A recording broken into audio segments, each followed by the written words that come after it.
کے معنی یا نبی سلام، آپ پر سلام ہوگا۔ تو رب تبارک و تعالی لا مقام میں رہ کر، عرش کے اوپر رہ کر اپنے حبیب آقا علیہ الصلوۃ والسلام کو یا نبی السلام علیکہ کہہ رہا ہے، اور اللہ رب العزت نے یا نبی السلام علیکہ کہہ کر یہ بتلا دیا کہ میں اعلیٰ مقام پر رہ کر اپنے حبیب کو السلام علیکہ یا نبی کہہ رہا ہوں۔ تو اے امتیوں، تم جس مقام پر بھی رہو اس مقام پر ہمارے نبی کو یا نبی السلام علیکہ کہنا چاہیے۔ وہ اب یا نبی السلام علیکہ کہنا یہ بدعت ہے، یہ ناجائز ہے۔ تو یہ ناجائز کلمہ نعوذ باللہ اللہ رب العزت نے پہلے اپنے الفاظ سے ادا فرمایا۔ اگر یہ ناجائز کلمہ ہوتا، تو اگر یہ بدعت ہوتا تو اللہ رب العزت یا نبی السلام علیکہ السلام علیکہ ایھا النبی، سلام کی ہو آپ پر اے نبی۔ تو حضور پاک صلی اللہ علیہ وسلم نے جواب میں کیا فرمایا؟ السلام علینا وعلی عباد اللہ الصالحین۔ حضور پاک صلی اللہ علیہ وسلم نے فرمایا غار رہا تو مجھ پر سلام کی بھیج رہا ہے، لیکن السلام علینا میرے ساتھ میرے گناہگار امتی بھی ہے، ان پر جب تک کہ سلامتی نہ ہو میں میرے لیے وہ سلامتی میرے لیے خوشی کا باعث نہیں بن سکتی۔ میں چاہتا ہوں کہ میرے ساتھ میرے گناہگار امتیوں پر بھی سلامتی ہو جائے، اس لیے حضور نے السلام علینا ہم پر بھی سلامتی ہو، اللہ کے نیک بندوں پر بھی سلامتی ہو۔ تو یہاں پر علینا کہہ کر حضور نے اپنے گناہگار بندوں امتیوں کو اپنے ساتھ شامل کر دیا۔ حالانکہ السلام علیہ کہنا چاہیے تھا، مجھ پر بھی سلامتی ہو اور اللہ کے نیک بندوں پر سلامتی ہو۔ اگر ایسا کہا جاتا تو پھر گناہگار بندے کہاں جاتے؟ حضور نے فرمایا علیہ نہیں کہا مجھ پر سلامتی ہو، بلکہ کہا السلام علینا ہم پر سلامتی ہو۔ یہ حضور یہ ہم کہہ کر اپنے ساتھ کس کو شامل کر رہے ہیں؟ مفسرین فرماتے ہیں اپنے ساتھ گناہگار امت کے مشابہ کر رہے ہیں۔ حضور گناہگار امتیوں کو لا مقامی جا کر نہ بھولیں اور سلامتی میں اپنے ساتھ شامل کریں، اور امتی روئے زمین پر رہ کر حضور پر سلام بھیجنے کو کتراتا ہے اور اس کو بدعت اور ناجائز سمجھتا ہے۔ وعلی عباد اللہ الصالحین اشہد ان لا الہ الا اللہ واشہد ان محمدا عبدہ ورسولہ، یہ کلمات وہاں پر ادا ہوتے ہیں۔ تو علماء نے کہا کہ یہ کلمات جو ہم کو نماز میں مقرر کی گئے ہیں، یہ کلمات معراج کے اللہ اور اس کے حبیب علیہ السلام کے درمیان ہم کلامی مطالبے کیا ہوا کہ یہ نقل ہے جو ہم التحیات میں ادا کرتے ہیں۔ پھر اس کے بعد اللہ رب العزت اپنے خاص مزاج سے مشرف فرماتا ہے، ہم کلامی سے مشرف فرماتا ہے، اپنا قرب خاص عنایت فرماتا ہے، جس کا ذکر اللہ تعالیٰ فرما رہا ہے ثم دنا فتدلی فکان قاب قوسین او ادنی۔ جیسے کہ میں نے ابتدا میں آیت کی تلاوت کی والنجم اذا ہوا، یہ آیت بھی اشارہ کر رہی ہے حضور کے سفر معراج کی طرف۔ یہ قسم ہے والنجم، تارے کی قسم جب اٹھ کر گرے، ایک لفظی معنی ہے۔ امام جعفر صادق رضی اللہ تعالیٰ عنہ فرماتے ہیں کہ والنجم سے مراد یہاں پر ستارے کی قسم نہیں ہے، پیارے تارے محمد صلی اللہ علیہ وسلم کی قسم کھا رہا ہے اللہ تعالیٰ۔ پیارے تارے محمد صلی اللہ علیہ وسلم آپ کی قسم اذا ہوا، جب آپ آسمان دنیا سے معراج فرما کر روئے زمین پر آئے، اس کی قسم کھائی جا رہی ہے۔ کیوں؟ قسم تو اعلیٰ چیز کے لیے کھائی جاتی ہے۔ آسمانوں پر عروج کیے ہیں تو قسم کھانا چاہیے تھا، آسمان دنیا سے روئے زمین پر آنے کی قسم کیوں کھائی جا رہی ہے؟ تو وہ مفسرین فرماتے ہیں کہ حضور کا آسمان دنیا پر جانا کوئی ناممکن اور بعید بات نہیں ہے، کیونکہ حضور تو نورانی مخلوق ہے، بلکہ حضور کا آسمان دنیا سے روئے زمین پر آنا یہ نورانی مخلوق ہو کر یہ بشریت والی مخلوق میں آنا حضور کا یہ تعجب فیصلہ۔ اس وجہ سے اللہ تعالیٰ نے قسم کھا کر فرمایا پیارے تارے آپ نورانی مخلوق ہو کر، آپ کی ذات تو نورانی مخلوق سے بھی ماورا اور افضل و اعلیٰ ہے، فرشتے بھی آپ کے سامنے دب خود رہتے ہیں۔ حقیقت محمدی کا جلوہ گری تو کہاں پر کوئی لا مقام نہیں ہوئی تھی، ایسی ذات ہو کر آپ بشریت کے لوگوں کے اندر آپ جلوہ فکر ہو رہے ہیں، یہ بڑے تعجب کی بات ہے۔ اس سے اللہ تعالیٰ اس کی قسم کھا رہا ہے۔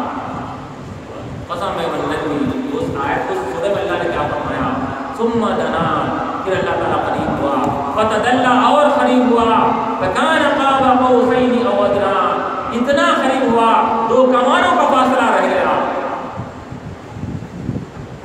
2 کمانوں کا فاصلہ۔ یہاں پر عرب میں طریقہ تھا جب کسی چیز کے قرب کو بتلانا ہوتا تو یہ تیر کمان جو ہوتے ہیں وہ تیر کمانوں کے ذریعے سے مسافت قربت کو بتایا جاتا تھا۔ تو اللہ تعالیٰ نے بھی چونکہ کلام الہی عرب کے اسلوب پر، عرب کے نہج پر، ان کے طریقے پر نازل ہوا ہے، تو جس انداز سے لوگ ہم کلامی کرتے ہیں اس انداز سے اگر کلام کو اتارا جائے تو لوگوں کو اچھی طرح اس کو سمجھ میں بھی آتا ہے۔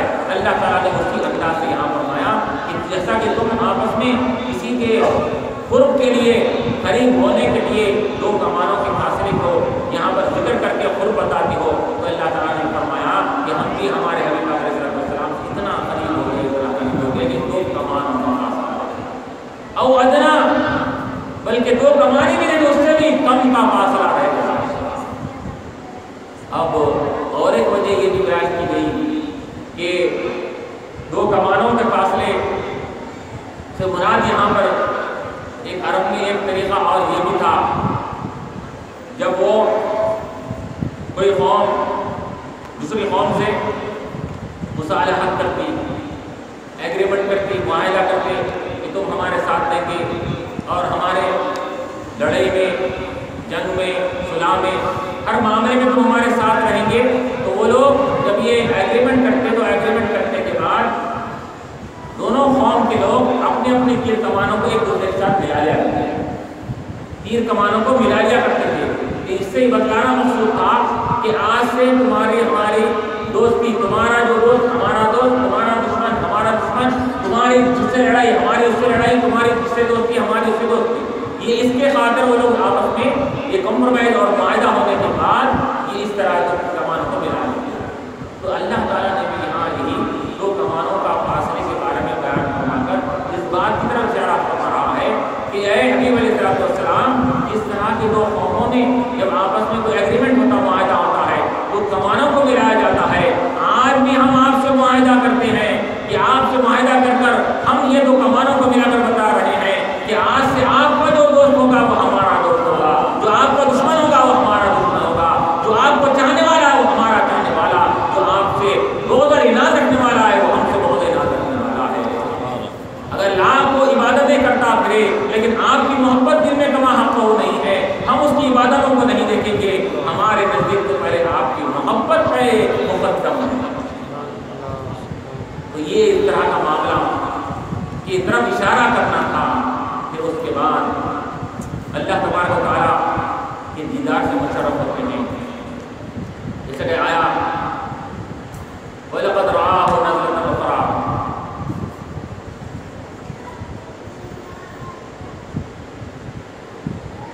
اور پھر آیت الکبریٰ، اللہ نے بڑے بڑے نشانیاں آپ کو بتائی، تو بڑی نشانیوں میں مختلف نشانیاں ہو گئی تھی۔ سب سے بڑی نشانی اللہ تعالیٰ نے اپنا دیدار کروایا، یہ سب سے بڑی نشانی تھی۔ تو جب اللہ رب العزت نے حضور پاک علیہ السلام کو اپنے دیدار سے مشرف فرمایا تو کیا کہا؟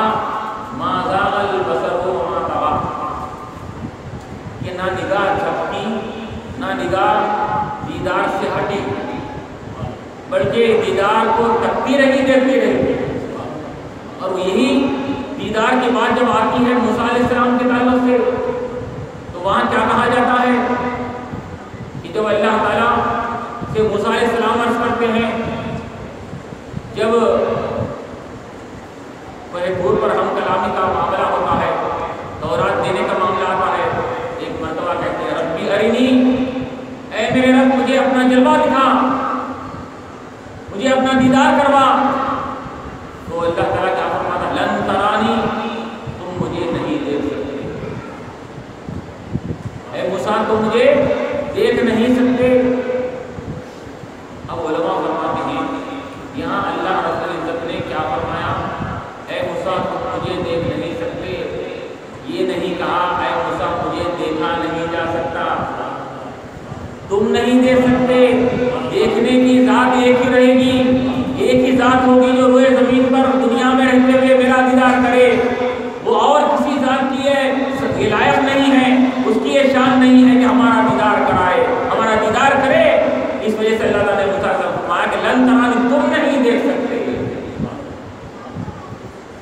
پھر اللہ تعالیٰ نے ان سے فرمایا ہاں ٹھیک ہے ولیکن جبلی ہمارے ایک دیدار کی تجلی کا تو مشاہدہ کرو، ہمارا دیدار تو نہیں کر سکتے، ہمارے تجلیوں میں سے ایک تجلی کا دیدار ہم تم کو کرائیں گے۔ فلما تجلی ربہ للجبل، جب اللہ تعالیٰ نے کوہ طور پر اپنی تجلی کا اظہار فرمایا تو کیا ہوا؟ تو خر موسیٰ صعقا، پہاڑ چکنا چور ہو گیا۔ موسیٰ علیہ السلام اور تجلی کو دیکھ نہیں پائے، بے ہوش ہو کر زمین پر گر گئے۔ ایک تجلی اللہ تعالیٰ کی دیدار تو دور کی بات ہے، ذات کا دیدار تو بہت دور کی بات ہے۔ اللہ تعالیٰ نے اپنی ایک تجلی، اللہ تبارک و تعالیٰ کی مختلف تجلیات ہوتی ہیں، اپنی تجلی میں سے ایک تجلی کا اظہار فرمایا تو پہاڑ چکنا چور ہو گیا۔ موسیٰ علیہ السلام بے ہوش ہو کر گر پڑے۔ فلما افاقا، جب ہوش آیا تو کہا سبحانک، پاک ہے بارے لا، معافی چاہتا ہوں، تبت الیک، میں توبہ کرتا ہوں، جو چیز میرے شان کے لائق نہیں تھی میں نے اس کا مطالبہ کیا تھا، میں معافی چاہتا ہوں۔ تبت الیک، میں تیری بارگاہ میں توبہ کرتا ہوں کہ میں نے چھوٹا ہوں، بڑی بات کیا تھا، میں اس دیدار کا لائق نہیں تھا، میں نے پھر بھی خواہش کیا تھا۔ جی ہاں یہ معاملہ ہوا، یہ تجلی کا یہ عالم ہوا تو موسیٰ علیہ السلام بے ہوش ہو گئے۔ وہاں اللہ تبارک و تعالیٰ نے فرمایا کہ ہم نے حبیب علیہ السلام کو اپنی ذات کا کما یلیق بالشان، اس کے شان کے مطابق اللہ تعالیٰ نے اپنے ذات کا دیدار کروایا۔ تو کیا کہا یہاں پر ما زاغ البصر، کہ حضور پاک علیہ السلام کی نگاہ مبارک میں کوئی چھپک تک نہیں آئی، اور وما طغیٰ، اور دیدار سے ہٹی بھی نہیں، آپ رب تبارک و تعالیٰ کی ذات کا بالغور مشاہدہ کرتے رہے، تکتے رہے اور دیدار کرتے رہے۔ اور جب موسیٰ علیہ السلام، علماء فرماتے ہیں کیا وجہ ہے ایک تجلی میں موسیٰ کا وہ عالم تھا، یا ذات کی دیدار ہونے کے بعد بھی نگاہ مبارک میں کوئی فرق نہیں آ رہا ہے؟ یہاں تو ہم اگر سورج کی روشنی کو دیکھ نہیں سکتے، اس کو اگر دیکھتے ہیں تو آنکھ چڑیا جاتی ہے، چھپکنے لگتی ہے آنکھ، سورج کی روشنی کا یہ عالم ہے۔ رب تبارک و تعالیٰ کی انوار و تجلیت کا کیا عالم ہوگا؟ لیکن ایسے معاملے کو اللہ تعالیٰ فرما رہا ہے ما زاغ البصر، ہمارے حبیب کی نگاہ میں کوئی چھپک نہیں آئی، آنکھ پھرکی تک نہیں۔ کیوں؟ ہم نے ان کی آنکھ میں ایسی طاقت پیدا کی تھی، ایسی قوت ہم نے بنائی تھی جو ہماری ذات کو مشاہدہ کر سکتی تھی۔ اور پھر موسیٰ علیہ السلام کے لیے یہ معاملہ ہوا، حضور کے لیے وہ معاملہ ہوا، کیوں؟ کیونکہ یہ کلیم اللہ ہے، وہ حبیب اللہ ہے، یہ دیدار کا مطالبہ کرتے ہیں تو تجلی کے بعد بے ہوش ہو جاتے ہیں۔ اور حضور پاک حبیب اللہ کا معاملہ یہ ہے کہ اللہ تبارک و تعالیٰ بغیر مطالبے کے دیدار کروانے کے لیے فرشتوں کو بھیجا کر دیدار کروانا۔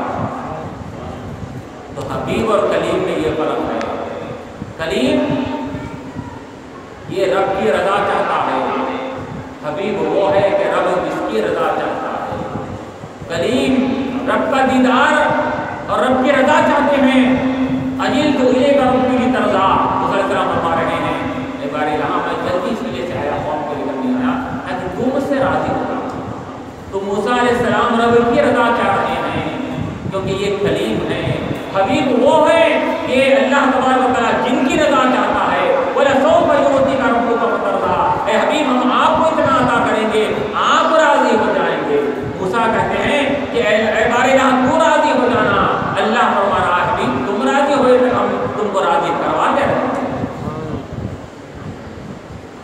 اور پھر موسیٰ علیہ السلام ایک تجلی کا دیدار ہوئے تو ان کی بصارت اور روشنی کا کیا عالم تھا، روایتوں میں آتا ہے ان کی روشنی کا یہ عالم تھا، ان کی آنکھوں کی وہ تجلی کو دیکھنے کے بعد کہ آپ کئی دنوں تک تو آنکھوں پر پردہ ڈال کر پھرنے لگے تھے، کیونکہ وہ تجلی کو دیکھنے والی آنکھ کو جو دیکھ لیتا وہ اندھا ہو جاتا۔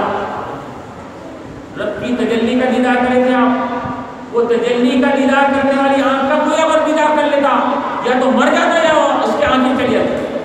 تو آنکھوں پہ پردے ڈال کر 23 دنوں تک آپ چلا کرتے کہ لوگوں کو نقصان. ایک مرتبہ ان کی بیوی نے خواہش کیا کہ اے موسیٰ مجھے آپ کی آنکھوں کا دیدار مجھے کروائیے، جس آنکھ سے آپ نے رب کی تجلی کا دیدار کیا تھا، تاکہ میں بھی کچھ اس سے لطف اندوز ہوں، مجھے بھی کچھ لذت مل جائے. موسیٰ علیہ السلام نے کہا کہ بیوی دیکھو تم اندھی ہو جاؤ گی، تم نابینا ہو جاؤ گی، تم یہ مطالبہ مت کرو. تو بیوی نے کہا، بیوی بھی عارفہ تھی، محبہ تھی، عاشق خدا تھی اور اللہ کو چاہنے والی تھی. اس کو بھی رب تبارک و تعالیٰ کی تجلی کیا ہوتی ہے ان کو بھی اس کا چسکا معلوم تھا، ان کو بھی حرص اور خواہش تھی. انہوں نے یہ کہا کہ ٹھیک ہے موسیٰ ایک کام کرتے ہیں، میں ایک آنکھ پر پردہ ڈال لیتی ہوں، ایک آنکھ کو کھولتی ہوں، آپ اپنی آنکھوں کا دیدار مجھے کروائیے. اگر اس آنکھوں سے میں دیدار کرنے کے بعد ایک آنکھ چلی بھی گئی تو دوسری آنکھ تو میری رہے گی، اس آنکھ سے کام چلا لوں گی، لیکن وہ تجلی جو آپ نے جس آنکھوں سے کی ہے وہ تجلی کی جانے والی آنکھوں کا مجھے مشاہدہ کروا دیا. موسیٰ علیہ السلام نے اپنی آنکھوں سے پردہ اٹھایا اور ان کی بیوی کو دیدار کروایا. اور چونکہ وہ ایک آنکھ پر پردہ ڈال چکی تھی، دوسری آنکھ کھلی رکھی تھی، تو جیسا ہی دیدار کرنا تھا ان کی آنکھوں کی بینائی بصارت چلے گئی ایک آنکھ پر. اب ایک آنکھ کے ختم ہونے کے بعد اب کیا ہونا چاہیے؟ اب دیدار سے اب تو سبکدوش ہو جانا چاہیے، اب یہ اصرار نہیں کرنا چاہیے. لیکن وہ رب تبارک و تعالیٰ کی تجلی کو دیکھنے والی آنکھوں کا مشاہدہ کی آپ کی بیوی نے، تو وہ لذت اور سرور ملا، وہ خوشی ملی، وہ ان کو فرحت ملی، وہ ایسا ایک عجیب ان کو ذائقہ ملا. انہوں نے کہا کہ موسیٰ یہ آنکھ جو مخلوق کو دیکھ رہی ہے، دنیا کے نظارے دیکھ رہی ہے، اس کو دنیا کے نظاروں کی ضرورت نہیں ہے. یہ آنکھ جاتی تو چلی جائے، پھر مشاہدہ کروا، یہ آنکھ بھی چلی گئی تو کوئی بات نہیں. سبحان اللہ سبحان اللہ. میں اس آنکھ سے بھی پردہ ہٹا دیتی ہوں. وہ جو جلوہ دیکھنے میں جو قوت ہے، وہ جلوہ دیکھنے میں جو لذت ہے، وہ لذت مخلوق کے کسی بھی جلوے کو دیکھنے میں نہیں ہے. انہوں نے پھر مطالبہ کیا اور اب اپنے آنکھوں سے پردہ ہٹایا. موسیٰ علیہ السلام نے پھر دیدار کروایا، تو جیسا ہی دیدار کروانا تھا دونوں آنکھیں ان کی کے لیے کئی روز تک اسی طرح رکھا.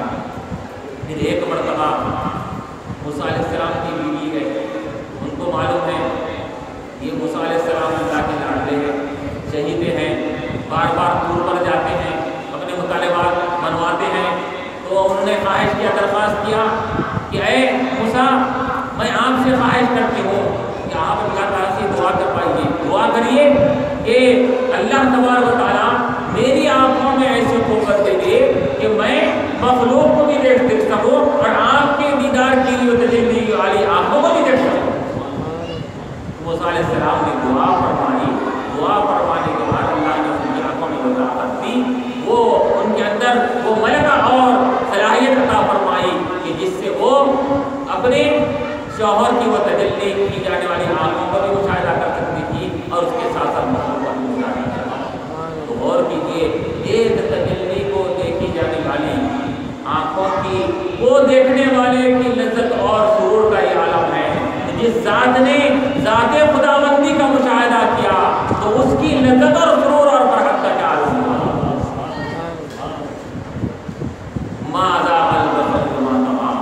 اسی وجہ سے کہا گیا کہ اللہ رب العزت نے اپنے حبیب علیہ السلام کو وہ مقام و مرتبہ عطا فرمایا کہ آپ کے لیے ایسے چیزیں خلاف عقل محیر کن واقعات آپ کے لیے رونما فرمائیں جس سے آپ علیہ السلام کی عظمتوں کا لوگوں کے سامنے اظہار ہو جائے. اور چنانچہ اللہ رب العزت اور حضور پاک علیہ السلام کے درمیان میں راز و نیاز کی باتیں بھی ہوئی، ہم کلامی ہوئی، اور کیا باتیں ہوئی. یہ اللہ تعالیٰ نے اس بات کو بھی مبہم رکھا، پوشیدہ رکھا. قرآن میں فَأَوْحَىٰ إِلَىٰ عَبْدِهِ مَا أَوْحَىٰ، وہی کرنا تھا اپنے بندے کی طرف جو کرنا تھا، جو بات کرنی تھی ہم نے کر لی. اے مخلوق تم کو اس سے کیا واسطہ؟ ہم نے اپنے حبیب سے جو بات کرنا تھا وہ کر لیا. کیا بات کی نہیں تھی اس کا ذکر نہیں آیا. اوحا الی عبدہ ما اوحا، کہ اللہ نے یہ بات کی، یہ ہم کلامی کیا، یہ یہ احکامات دیے، اللہ نے وضاحت نہیں فرمائی، صرف کہا کہ اوحیٰ الی عبدی ما اوحیٰ، جو بات کرنی تھی وہ کر لی۔ لیکن موسیٰ علیہ السلام سے جو باتیں ہوئی تھی، موسیٰ علیہ السلام کو حکم دیا جاتا تھا جا کر اپنے قوم کے سامنے اس کا اظہار کریں کہ ہم کو اللہ نے آج یہ احکامات دیے ہیں، یہ باتیں کی ہیں، یہ اللہ نے یہ ارشاد سے ہم کو نوازا ہے۔ تو وہاں پر یہ عالم تھا، لیکن یہاں پر یہ عالم ہے کہ اللہ تعالیٰ اس کا اظہار نہیں فرما رہا ہے، کیونکہ وہ کلیم تھے، یہ حبیب ہے، وہ کلیم اللہ تھے، یہ رازدار ہیں، اور راز محب اور محبوب کے درمیان میں راز و نیاز کی باتیں ہر ایک کے سامنے بولی نہیں جاتی۔ جو محب اور محبوب ہوتا ہے اس کے درمیان کی راز کی باتیں بھی اس پر اس کا افشا نہیں کیا جاتا، اظہار نہیں کیا جاتا۔ تو اللہ کے رسول علیہ السلام نے ان رازوں میں سے، ان خفیہ اسرار میں سے چند باتوں کو آپ نے امت کے سامنے ظاہر فرمایا، اور کئی ایک باتوں کو جو ہوئی تھی وہاں پر وہ خالق جانے، مخلوق جانے، محب جانے، محبوب جانے۔ چنانچہ بعض روایتوں میں جیسا کہ آتا ہے وہاں پر اللہ کے حبیب صلی اللہ علیہ وسلم کو واپسی کے وقت میں نماز کا موقع پیش کیا گیا امت کے لیے۔ حبیب علیہ السلام آپ کی امت کے لیے 50 نمازوں کا تحفہ دیتے ہیں۔ پاک علیہ السلام وہ 50 نمازوں کا تحفہ لے کر خوشی خوشی وہاں پر آسمانی دنیا سے نیچے کی طرف نزول فرما رہے ہیں۔ چھٹے ہوئے آسمان پر پہنچتے ہیں تو یہاں پر موسیٰ علیہ السلام سے ملاقات ہوتی ہے۔ موسیٰ علیہ السلام فرماتے ہیں کہ یا رسول اللہ صلی اللہ علیہ وسلم، آپ کو اللہ تعالیٰ نے کیا عطا فرمایا امت کے لیے؟ حضور فرماتے ہیں 50 نمازیں فرض فرمائی ہیں۔ موسیٰ علیہ السلام فرماتے ہیں کہ میری امت پر 1-2 نمازیں فرض ہیں، وہ بھی ادا نہیں کر رہی ہیں، 50 نمازیں آپ کی امت کیسے ادا کرے گی؟ یہ ان کے لیے بار معلوم ہوگا، مشکل ہو جائے گی، وہ ادا نہیں کر سکے گی، گناہگار بن جائیں گے۔ اللہ کی بارگاہ میں عرض کیجیے، جا کر اللہ تعالیٰ سے نمازیں کم کروائے گی۔ تو حضرت موسیٰ علیہ السلام کی کہنے پر حضور پاک علیہ السلام پھر رب کی بارگاہ میں پہنچتے ہیں، معروضہ کرتے ہیں، تو 50 نمازوں سے 5 نمازیں کو نظر 45 نمازیں، اور پھر دوبارہ آتے ہیں، پھر موسیٰ علیہ السلام اسی طرح عرض کرتے ہیں، پھر جاتے ہیں، پھر واپس آتے ہیں، اسی طرح 9 مرتبہ یہ واقعہ ہوتا ہے۔ 9 مرتبہ بارہا رب کی بارگاہ میں جا رہے ہیں، اور پھر پلٹ کر واپس آ رہے ہیں۔ 9ویں مرتبہ جا کر جب واپس آتے ہیں، اب 5 نمازیں باقی رہ جاتی ہے۔ موسیٰ علیہ السلام کہیں گے یا رسول اللہ صلی اللہ علیہ وسلم اور کچھ کم کروائیے، یہ 5 نمازیں بھی آپ کی امت پڑھنا مشکل معلوم ہوتا ہے۔ حضور پاک علیہ السلام فرماتے ہیں موسیٰ میری غیرت اب گوارا نہیں کر رہی ہے، یہ شرم محسوس ہو رہی ہے، اتنی مرتبہ معاف کروایا اللہ نے 5 رکھ دیا، اب اس کو بھی اب کم کراؤ، یہ میری غیرت گوارا نہیں کر رہی ہے۔ میں اس 5 نمازوں کو لے کر آگے بڑھ رہا ہوں۔ اب غور کیجیے، علماء فرماتے ہیں کہ موسیٰ علیہ السلام نے ربی ارینی مجھے اپنا جلوہ دکھا، یہ موسیٰ علیہ السلام نے 9 مرتبہ کہا تھا، اے رب مجھے اپنا جلوہ دکھا، اے رب مجھے اپنا جلوہ دکھا، اے رب مجھے اپنا جلوہ دکھا۔ 9 مرتبہ کہا تو اللہ نے 10ویں مرتبہ فرمایا لن ترانی، تم نہیں دے سکتے، تو وہاں لن ترانی کہہ کر اللہ تعالیٰ نے آپ کی بات کو وہاں پر روک دیا۔ لیکن نبی کی بات تھی، نبی کی بات کسی بھی اعتبار سے اللہ تعالیٰ پوری فرماتا ہے، نبی کی بات کو راغا نہیں کرتا، کیونکہ اللہ موسیٰ علیہ السلام حضور پاک علیہ السلام کا کہ اللہ تبارک و تعالیٰ کا دیدار پھر راست نہیں کر سکتے تھے۔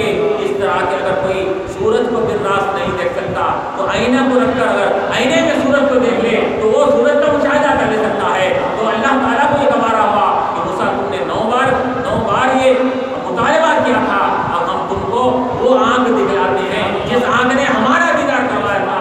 تم نے ربی ارینی کہا تھا، اب ہم کہتے ہیں دیکھو ہمارا دیدار، اب ہم کہتے ہیں دیکھو ہمارا دیدار، دیکھو ہمارا جلوہ دیکھتے جاؤ۔ یہاں اللہ تعالیٰ نے 9 مرتبہ دیدار کروایا۔ تو اس طرح موسیٰ علیہ السلام کا اپنا یہ دیدار کی تمنا بھی پوری ہو گئی، امت کا بھلا بھی ہو گیا، اور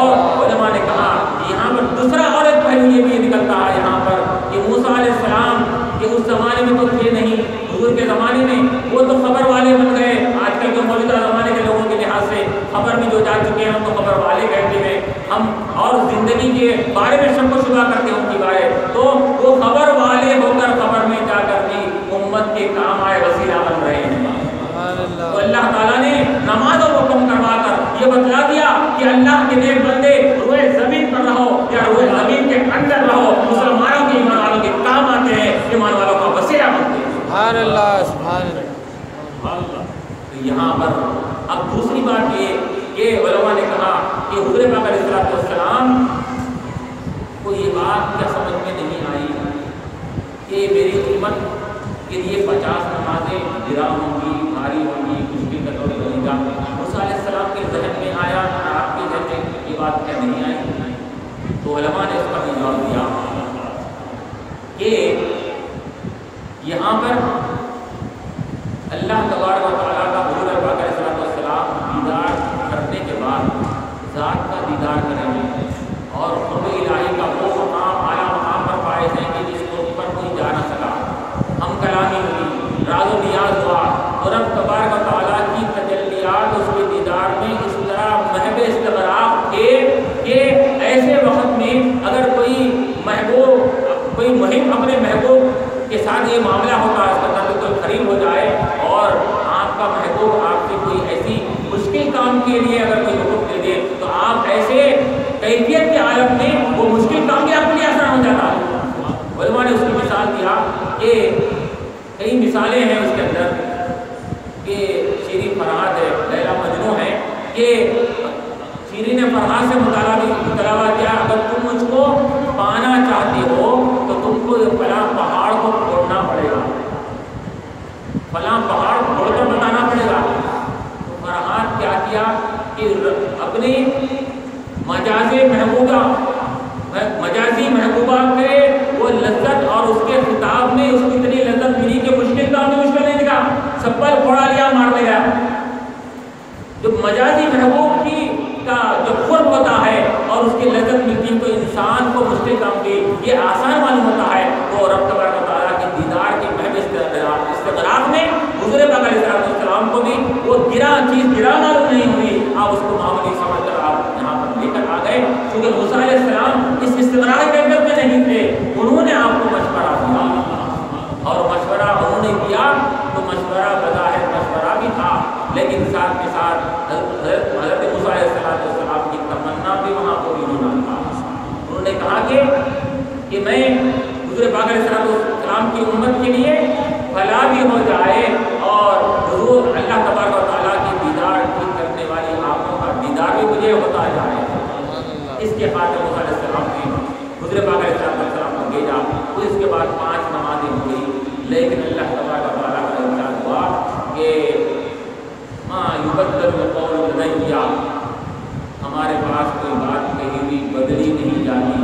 ہم نے 50 کہہ دیا تھا 50، تو لیکن ہم نے عمل کے اعتبار سے 45 کر دیا ہے، لیکن اگر کوئی 5 نمازیں ادا کرے گا تو ثواب کے اعتبار سے ہم 50 نمازوں کا ثواب ادا کریں گے۔ اب دیکھیے علماء نے کہا کہ 5 کے ساتھ ایک نقطہ لگا ہوا تھا تو یہ 12 گرا معلوم ہو رہا تھا، 5 کے ساتھ نقطہ لگا ہوا تھا، صفر لگا ہوا تھا، 50 تھے تو یہ گرا اور بھاری معلوم ہو رہا تھا۔ اور پھر جب نفس پر بھاری اور گرا تھے 50 نمازیں، لیکن اللہ نے 5 کر کے پھر ثواب کے بعد ثواب کا جب معاملہ آیا پھر وہ نقطہ نماز ہے، وہ ذرہ نماز ہے، دوسرے اس نقطے کو پھر لگا دیا، پھر لگا کر جو ہمارے لیے باعث گرا تھا وہ ہمارے لیے باعث نجات بنا۔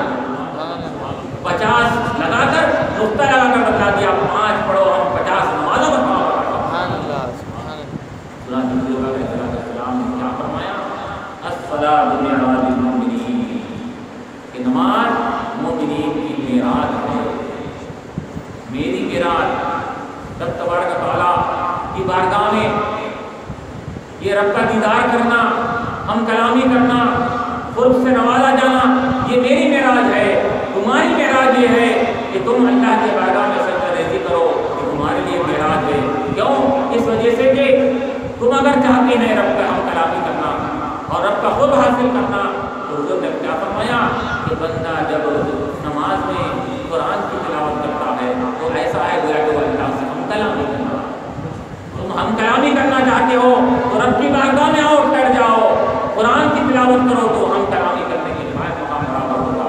اور پھر حضور نے کیا فرمایا کہ بندہ سجدے میں جاتا ہے تو بندہ جب سجدے میں ہوتا ہے تو سب سے زیادہ قریب اللہ تعالیٰ سے ہوتا ہے۔ نماز تم کو رب کا قرب بھی دلا رہی ہے، رب سے ہم کلامی کا ذریعہ بھی بن رہی ہے۔ یہ نماز تمہارے لیے معراج ہے، تمہارے لیے بلندی کا ذریعہ ہے، تمہارے لیے نجات کا ذریعہ ہے، تمہاری سربلندی اسی نماز میں ہے۔ اور اسی وجہ سے حضور نے کیا فرمایا، قرۃ عینی فی الصلاۃ، میری آنکھوں کی ٹھنڈک نماز میں ہے۔ تم میری آنکھوں کو ٹھنڈا کرنا چاہتے ہو، مجھے خوش رکھنا چاہتے ہو، نمازوں کی پابندی کیا کرو، کیونکہ نمازوں کی پابندی سے میرا کچھ نہیں ہوگا، تمہارا بھلا ہوگا، تمہارا بھلا ہوگا تو میری آنکھیں ٹھنڈی رہیں گی۔ قرۃ عینی فی الصلاۃ۔ اور اسی وجہ سے علماء نے کہا یہ نماز ہی ہے جو انسان کو بلندی کے مقام پر لے جاتی ہے، انسان کو رفعت و بلندی دلاتی ہے۔ اور یہ نماز یہ وہی نماز ہے کہ جس کے ترک کرنے والوں کو اللہ تعالیٰ ذلت و خواری اور رسوائی کے ڈھانے پر پہنچا دیتا ہے۔ آج امت مسلمہ کی یہ ذلت و رسوائی کا یہ ذریعہ اور سبب جو بن رہا ہے، علماء نے کہا، تجزیہ کرنے والوں نے اس کا تجزیہ کیا کہ آج امت مسلمہ اس اہم ترین فریضہ، وہ فریضہ جس کو معراج کا تحفہ لے کر حضور کا علیہ السلام امت کے لیے لا رہے ہیں، وہ تحفے کو اس ناقدری سے دیکھ رہی ہے امت۔ وہ تحفہ جو اللہ تعالیٰ نے اپنے حبیب علیہ السلام کو کہ رب تبارک و تعالیٰ کی طرف سے آنے والے تحفے کو یہ اس کے اندر یہ بے درائی برت رہی ہے، بے توجہی برت رہی ہے۔ رب کے تحفے کو یہ بے توجہی اگر کوئی کرے گا اور رب کے دیے ہوئے اس ہدیے کی اگر لاپرواہی غفلت کرے گا تو اس کا کیا حشر ہوگا۔ آج امت مسلمہ یہ نماز سے کوسوں دور ہو رہی ہے، نماز سے غفلت اور لاپرواہی برت رہی ہے۔ اس وجہ سے آج چاروں طرف سے اغیار اس امت مسلمہ کے اوپر حملے کر رہے ہیں اور چاروں طرف سے ان کے اوپر، ان کی عزتوں کے اوپر، ان کی عزتوں کو رسوا کیا جا رہا ہے۔ ذلت و رسوائی ہر طرف سے ان کا مقدر بن چکی ہے۔ لیکن آج کا یہ امت مسلمہ بس اس نماز کے اگر پابند ہو جائے، اس عبادت کے اگر پابند ہو جائے، اور یاد رکھیے نماز کی پابند اگر ہو جانا یہ ذریعہ اور سبب بنتا ہے دوسرے اعمال کے کرنے کا، کیونکہ ان الصلاۃ تنہی عن الفحشاء والمنکر، نماز پڑھنے والا جو نماز کی پابندی کرتا ہے تو نماز کو بے حیائی برائیوں سے روکتی ہے، تو نماز پڑھنے والا اس وجہ سے کہا گیا کہ نماز کو اگر امت مسلمہ اگر تھامے گی، اس کو بپابندی وقت ادا کرے گی تو پھر وہ دن دور نہیں کہ اس امت مسلمہ کی ترقی اور عروج اپنے بام عروج پر پہنچ جائے گی۔ اور اس امت مسلمہ کے لیے وہ دن دور نہیں ہے کہ جو ہمارے اسلاف نے جو دن دیکھا تھا کہ وہ اپنے ہاتھوں کو جب اٹھاتے تھے تو ہاتھوں کی اٹھا کر ہاتھوں کو پھیرنے سے پہلے اللہ تعالیٰ کی دعائیں قبول کر لیتے ہیں۔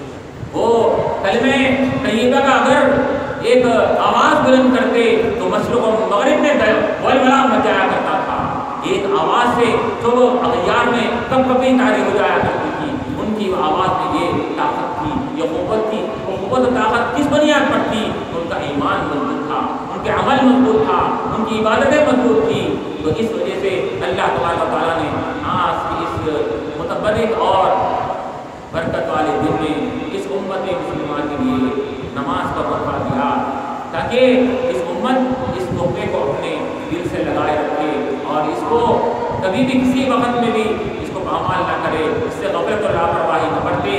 کیوں غفلت اور لاپرواہی برتنے والوں کے لیے کیا کہا گیا؟ فویل للمصلین، ہلاکت ہے نماز پڑھنے والوں کے لیے۔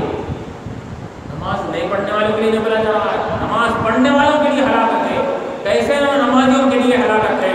الذین هم عن صلاتهم ساہون، جو اپنے نمازوں سے غفلت کرتے ہیں، کبھی پڑھے کبھی نہیں پڑھے، دل میں آیا پڑھے نہیں تو نہ پڑھے۔ جمعہ کو ایک دن جمعہ کے نماز کے مسلمان بن رہے ہیں، دل میں وقت ملا پڑھ لیے یا نہیں پڑھے۔ اللہ تعالیٰ فرما رہا ہے ایسے نماز پڑھنے والوں کو باوجود نماز پڑھنے کے ان کے لیے ہلاکت ہے۔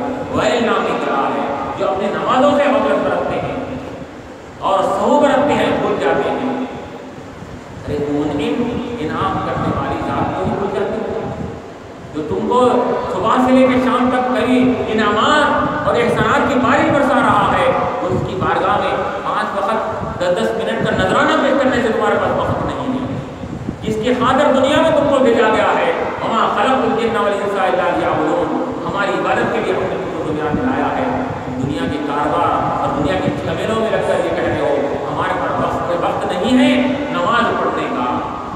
تم دنیا میں صرف عیش و عشرت کرنے کے لیے وہ بلڈنگیں بنانے کے لیے مال و دولت کو خوب فراہم کرنے کے لیے پیدا کیے گئے ہو, دنیا میں بھیجے گئے ہو.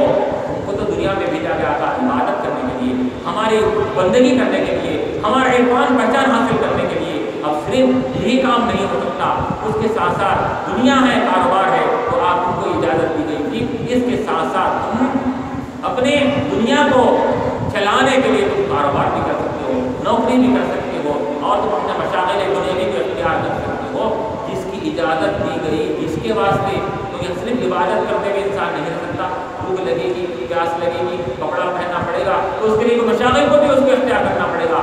تو اس کے خاطر مشاغل کی اجازت دی گئی, جس کی اجازت دی گئی اسی کو سب کچھ سمجھ رہا ہے, اور جس کے خاطر دنیا میں آ رہا ہے اس کو پھنسے ہوئے کر رہا ہے. غرض اس متفرق رات میں جبکہ اللہ تبارک و تعالیٰ نے اپنے حبیب علیہ السلام کو ایسے اعلیٰ اور عرفہ مقام پر لے گیا, ایسے بلند و بالا مقام پر لے جانے کے باوجود حضرت علیہ السلام نے اپنی امت کو نہیں بھولا, وہاں بھی اپنی امت کو یاد کیا. اس امت کا کام یہ ہے, یہ امت بھی نہ اپنے حبیب علیہ السلام کو بھولے, نہ اپنے رب تبارک و تعالیٰ کی عبادت سے غافل ہو. کیوں؟ کیونکہ اللہ کا شکر اور احسان ہے کہ ہم کو اللہ تبارک و تعالیٰ نے ایسا نبی عطا فرمایا جو امام الانبیاء ہے, افضل الانبیاء ہے. وہ نبی ایسا نبی ہے جس کی بلندی اور رفعت کا یہ عالم ہے کہ فرش والے تیری شوکت کا